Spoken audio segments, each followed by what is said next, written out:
నమస్తే మిత్రులారా, నేను మీ శ్రీనివాస్ చౌహాన్ అడ్వకేట్. మిత్రులారా, రెండో భార్యకు భర్త ఆస్తి నుంచి కానీ భర్త యొక్క పూర్వీకుల ఆస్తి నుంచి వాటా పొందే హక్కు ఉంటుందా?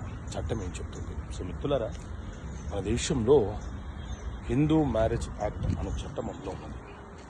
హిందూ మ్యారేజ్ యాక్ట్ ప్రకారంగా ఒక వ్యక్తి ఒక వివాహం మాత్రమే చేసుకోవాలి.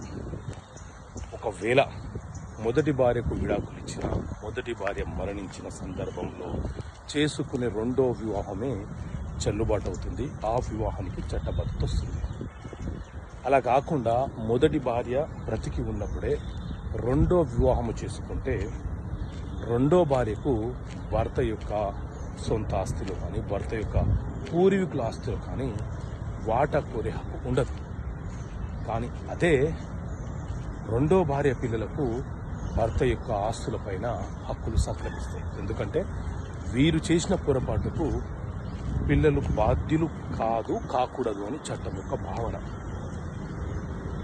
అదే మరి రెండో భార్యకు భరణం కోరే అవకాశం ఉంటుందా అని అంటే, వాస్తవంగా చట్ట ప్రకారంగా రెండో భార్య చట్టబద్ధమైనటువంటి భార్య కాదు, ఆ వివాహం చెల్లుబాటు కాదు, అది వాయిడ్ మ్యారేజ్.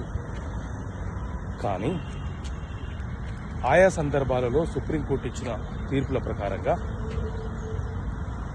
మొదటి వివాహంకి సంబంధించిన అంశాన్ని దాచి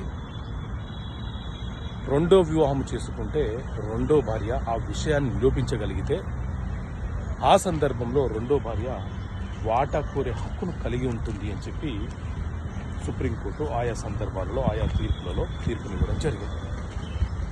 సో ఇలాంటి చట్టపరమైన అంశాలు మీకు తెలియపరచడం కోసం చట్టపరమైన సమస్యలకు పరిష్కారాలు అనే పుస్తకాన్ని మీ ముందు తీసుకొచ్చాను. సో ఆ బుక్ అనుకుంటే ఇక్కడ కనిపిస్తున్న నెంబర్ కాల్ చేసి మీరు పోస్ట్ ద్వారా పొందవచ్చు. ఓకే మిత్రులారా, థ్యాంక్ యూ.